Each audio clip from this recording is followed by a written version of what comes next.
Moving swiftly on to the Ryanair chase, which now has a very warm order. If we did this preview a couple of weeks ago, it would have been Allaho. It is now Shishkin, who is now 4-5 Shishkin. According to my colleague Paul Keeley in the Racing Post, he thinks Shishkin should be the same price as Constitution Hill, but at the moment he's 4-5. Conflated is 11-2 along with Blue Lord. Fury Road 7-1. Janadil 8-1. Envoy LN 12-1. French Dynamite 14-1. And 16-1 Barsh. We're going to have a break in a minute, so just a little bit of hush for the last few minutes of part one. Dean, Shishkin, 4-5. Is this the greatest price of all time or the greatest lay of all time? It's still a very fair price, but if you listen to the race hour, as you do, DJ, yes, every week you're on at 7. Teeing you up here. 7-1. Yes. Put up as a certainty then. And yeah, still more certain now. Are you on at 7-1 yourself? Yeah. Beautiful. You're in a nice position now. Will you lay any of it off? No, not at all. So you're a massive Shishkin fan? Yeah, there's nothing in there of a similar level. I think he'd win the champion chase as well, even though they sent him up on trip and they're happy with him. As long as he's back, he'd beat anything. Shishkin, Jamie? Yeah, absolutely. And Janadil, I like in the exacta. Yeah, I'll keep it there. Yeah, I'm a big Janadil fan. Diarmuid? Yeah, I'm a huge Janadil fan. I put him up before the last day actually, and I do like him. I've liked him with a while in the race hour. I just think that run in second, he doesn't have an allo to bump into, and like Shishkin is the right price. I'm not exactly taking on Shishkin. I'm just going each way angle against him slightly. Just Shishkin still has the propensity to kind of bomb out again. We don't fully know what was wrong with him. The bounce factor, as little as I understand about it, has to be a small factor here as well. He's only come back. It's going to be 3 and a bit weeks, is it, going into this now from the Ascot chase? Like, that's not ideal. He's streets clear these, don't get me wrong. He's a brilliant racehorse. He's a 170-something odd horse. He's excellent.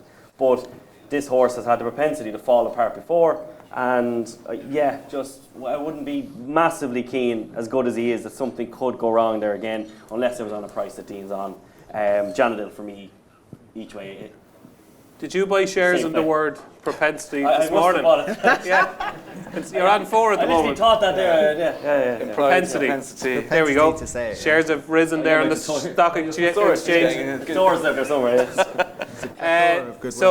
Janadil, but Shishkin will be your number one choice, yeah? Shishkin would win, but I'd still be happier to play Janadil each way. I completely agree. I think Janadil is a cracking each way price here. Currently at 8-1. 8-1, that's a massive price by Janadil. I agree. Don? Yeah, I agree on Janadil. He was very good the last day. It's very seldom you see a horse in Gorham Park go for. I know there's only 4 runners, but if you turn into the home straight last of 4 runners in Gorham Park, very few of them win, and he won going away. And he didn't look to be travelling as well as he proved to be travelling in the end as well. But Mikey is making hard faces in the end here. Sorry, I was thinking about the Ryanair. It's a farcical race. We'll come to you in a minute. Don. I interrupted you mid-flow. Yeah, no, and he finished second in the race last year, albeit he probably would have been third if Conflated hadn't come down at the second last. So look, there's a lot to like about him. He does go well fresh though, so it's not guaranteed that he's going to improve from his Gorham Park run, but the turn foot that he showed on soft ground was a really impressive performance for a horse who's proven at Cheltenham as well. I was thinking Autumn Couleur might be supplemented to this, but then he got beaten, and then Shishkin came on the scene as well in the same ownership. So I don't know if the lads know, but maybe he won't be supplemented now. He's got plenty to find on the board or on the book. Like he's rated £18 inferior to Shishkin, so he does have to improve. But I still think I wouldn't be totally gone on him after his defeat the last day. I didn't think he got the run of the race. But look, you have to love what Shishkin did. It'd be great if Allaho was in here. We'd see Allaho against Shishkin, but that's not going to happen. But I agree with the lads on Janadil. I think he's an interesting horse, and Autumn Couleur, if he is put in here. Okay, David, Shishkin, a bit of value at 4-5, or would you be letting him run? Yeah, Shishkin's the winner, all right. But Janadil, I know he has a lot of ability, and it's just very hard to get on the right day. Apparently he was as big as me in the parade ring beforehand. Yeah, Willie said afterwards he was delighted with him. Yeah. But the thing you take out of that race in Gorn was, I only watched it from the TV. I know they were Capadano and himself were very big, but Willie Mullins clips his horses, trace clip or whatever it's called, half clips anyway. These horses were fully clipped out, so I wouldn't think they were in Willie's very long, possibly in pre-training. So that's where they obviously got the belly from. They weren't fully wound up, I'd say. And for me, that could leave a bit of a bounce factor, 2.5 mile in soft ground around Gorn. It was a truly run race anyway. And Janadil, he is hard to get when you want him. I just think this could be another excuse for him. And anything else at bigger prices that you give a squeak to? No. That's all right. No problem.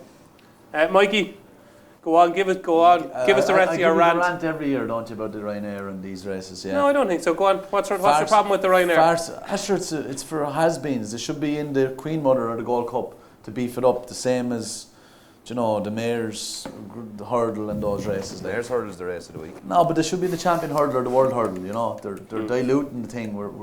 We need to protect their sport, and these races aren't helping. You know, so do you agree, Dave?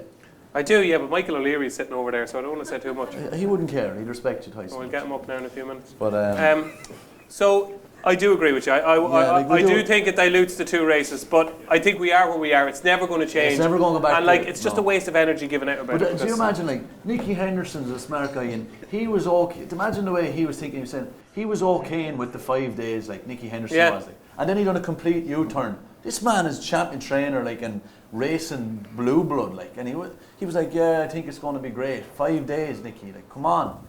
Gordon and Willie are going to get bigger. The bigger owners are going to get bigger. And then the Cheltenham Preview nights, there's no point because they're just washouts. It's going to go like Coolmore, Godolphin job, Cheltenham, if that carry on goes. So we have to, you guys do your best in fairness, but you need to keep the voice up and just keep these sort of races. Keep them out. We want competition. We want these smaller trainers competing. We don't want Willie and Gordon or whatever. It's better for Willie and Gordon and Nicky Henderson for them to be more races because they'll be just getting more owners for more races. That's what I said. And, so why would they? Nicky Henderson says. So why wouldn't they?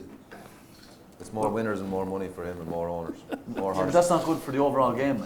That's people aren't going to gamble as much when Willie or whatever. It's not Willie's fault. He's a genius. Not Gordon's fault. I'm just saying Nicky wanted a 5th day. We've all been to Cheltenham there, right?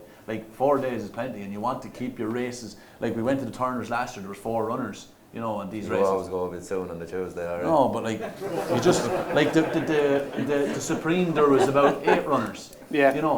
Oh, I completely agree with you. Jockeys, completely agree. You want to get jockeys going, sure. Town can pick whatever. You want, you want 15 runners, 16 runners. We don't want the case where it's a straight lines. You want horses. The hard luck stories, the small boy winning, Yeah. And these races aren't helping. Right. Unfortunately, the Ryanair is part Don, of the... do you agree, yeah? I fully agree. Thank you. Agree, yeah. No, because I wouldn't be as well up in it as you. No. You would. Jeez, you'd well up in it, all right. I'd say the panel, everybody here agrees with you. Yeah. We're all in agreement. But any is ever, you're the mic, you have to say that, Dave. We have. No, I know we you write do. about it time and time again. Okay. But the race is here, and this is Cheltenham Preview Night, and this is one of the races we're previewing, and we want to know what's going to win. Siskin, sure, look at 4 to 5. I couldn't trust him after the last few runs. What could you trust then? I couldn't trust Janadil either. I don't know why. Right, go on. What could you trust? Blue Lord. No. Give you, is he not running it? No, he could, yeah, but Yeah, I'm presuming you won't trust him. Wouldn't be a big fan of his either. Right. Fury You're Road, getting through them. There'll be no winner of the Ryanair. Fury Road, I'd have it, whatever, maybe. Fury Road. Yeah, be the one there. For me. Fury Road. You just got a Jesus from Jamie Benson there. He's not going to win, but if it was 7-1 there, you could have a 10 or so. What are we doing here? What are we doing? You have a 10 or 2, but for someone to go and have a good hefty bet and just a 4 to 5 for a horse that had either a heart problem, a brain problem, or some problem, I think it was his win, wasn't it? Yeah. Win, was it? I think so, yeah. It was a fair turnaround in the wind up then. Okay. Thumpy.